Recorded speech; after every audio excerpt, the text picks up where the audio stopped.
I don't know if I ever will feel ready and I would ever feel, prepared enough or strong enough or good enough. Excitement and nerves are kind of the same thing. You get the same symptoms, like whether that's like sweaty hands, increased heart rate, whether you're nervous or excited, but it's kind of like how you frame that.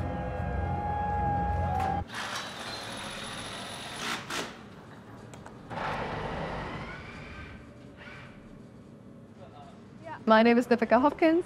I work at a gym in London as a routator, as a coach, and as a counselor.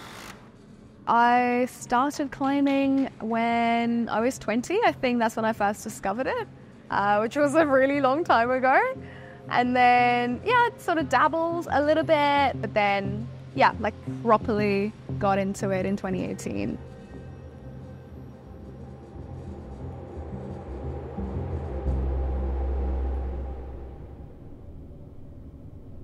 All our family holidays growing up were climbing trips or kind of outdoorsy mountain things. So I've been climbing outdoors since I was probably 2 or 3. My name is Ruth and I'm a climber and coach from Manchester. Sort of during COVID and after COVID, I got quite psyched to get better. Obviously I had a few months without climbing. It's going back to uni again. I got really psyched on all the uni comps and training and getting stronger and better. I really enjoy competing. I think everyone's experienced being in a crowd of psyched people, when you work in a boulder together or something. Everyone tries a bit harder, everyone does better sends, more sends. It's kind of similar to that, but it feels almost on the next level. There's a bit more nerves that go with it, but then the reward is also higher.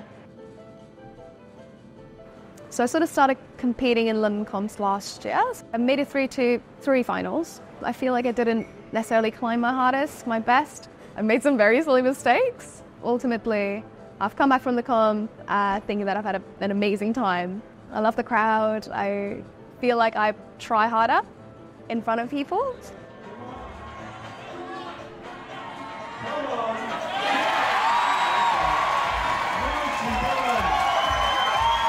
So now it's BBCs, which is a bit ridiculous. The British Bouldering Championships is kind of the biggest competition of the year.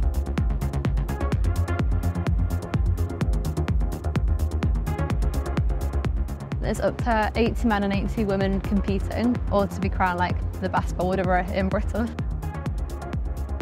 So I think it represents the pinnacle of British competition climbing. You'll have a lot of the best climbers in the UK there. But it's also open to anybody and everyone, which is great as well. So you get to compete against the best in Britain. A lot of other people come along kind of see how they measure up, and I think it's just such a cool event to be a part of.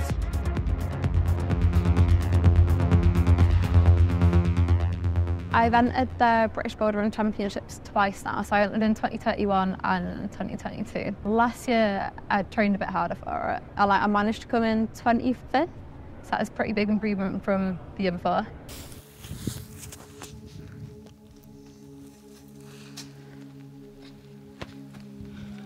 At the end of January I had quite a bad mountaineering accident. I fell down a gully, so I fell about 200 metres. Broke my collarbone and sprained both ankles. This year, coming back from that, I kind of wanted to see how strong I can get, to be ready for try really hard and everything that comes with competition climbing. So that's the biggest challenge for me. I decided to enter the BBCs 2 weeks before the comp. So I haven't really had much time to prepare. I've just added a bit more dynamic training or a bit more movement practice into my sessions, because that's what's lacking, I feel in my climbing the most. It'll be interesting to see how I maintain my head gain throughout. Climbing in general as well, it's as much mental as it is physical, and competitions perhaps even more so. Actually, I'm glad that I've only given myself 2 weeks to get stressed out. Hello and welcome to Devonshire Green in the heart of Sheffield City Centre. We are here for the cliffhanger event, the British Bouldering Championships 2023. Crowd is building nicely, there's a lot of anticipation in the air. Good cool conditions for some hard moves and some amazing looking boulders in front of us. And it's hard to know how this one's going to go.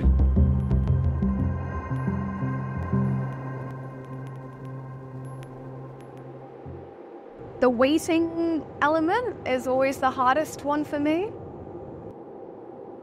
So it was a little bit more nerve-wracking. Like, there are a lot of people that like Krisha is really good. I think Louis Parkinson was in there at the same time as me. I didn't quite expect everyone else to be, very much in that comp mindset.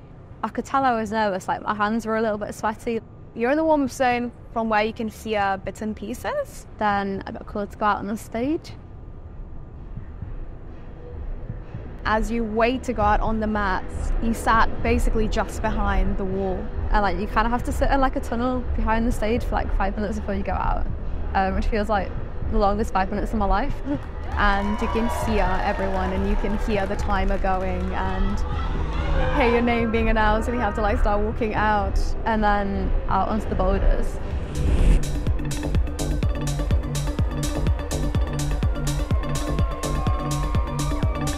I'd say like the moment I started trying the boulder, my focus was just that. I kind of zoned everything else out.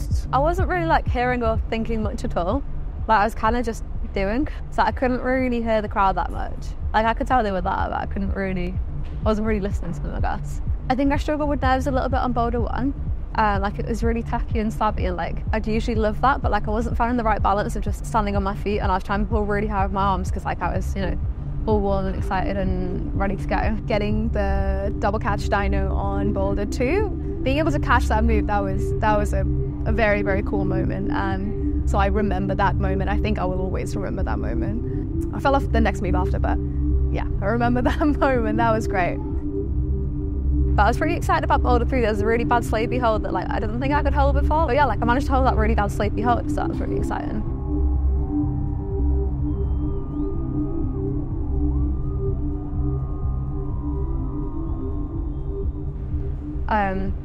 And then boulder 4 felt great until I pulled in a hold and something in my shoulder clipped. I didn't make a great decision and got on boulder 5 anyway, and then my shoulder really hurt. Yeah, and then I went to A&E. And they did all the x-rays and everything, and I don't think I'll be out that long, hopefully. The last boulder was when I completely lost it. I spent 3.5 minutes trying to start it.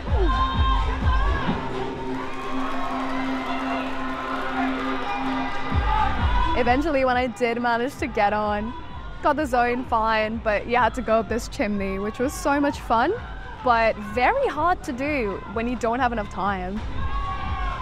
So I was like trying to shuffle up as fast as I could.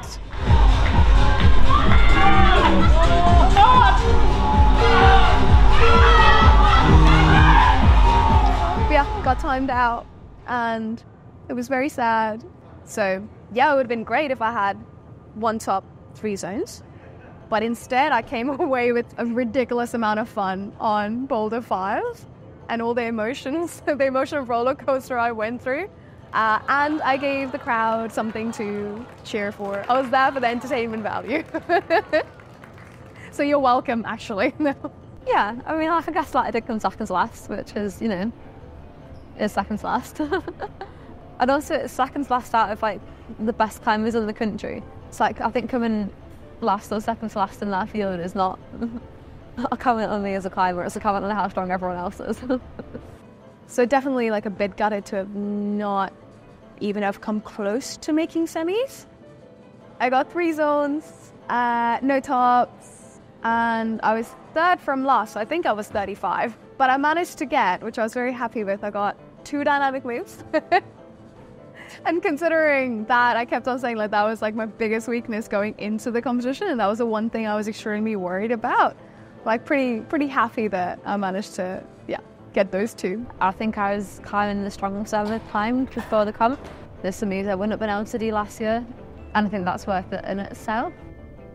I've learned to like trust the process a lot more, I think. I will get back there. I'm just going to need a few weeks of like rehabbing and recovering, and then like gradually building it back up.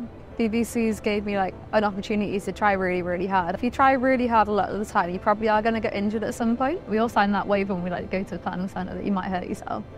But yeah, I don't think any of that was like wasted time, because like, yeah, I got better. I learned a lot. Like I progressed like as a climber and a coach. I think we do tend to, just write ourselves off before even taking part when you don't feel like you're going to be in the top 10% of applicants or top 10% of competitors. Maybe you feel like you don't belong there. You don't have to necessarily do something just because you're good at it or that you want a specific result. You can just do it to enjoy it. Like, it's possible for like something to be really intimidating and really cool at the same time, which I think is a big con. There are lots of really good climbers competing, but there's also all these reasons why it's really cool and you can have a really good time competing. Getting to climb these really, really cool boulders on the biggest comp stage in the UK.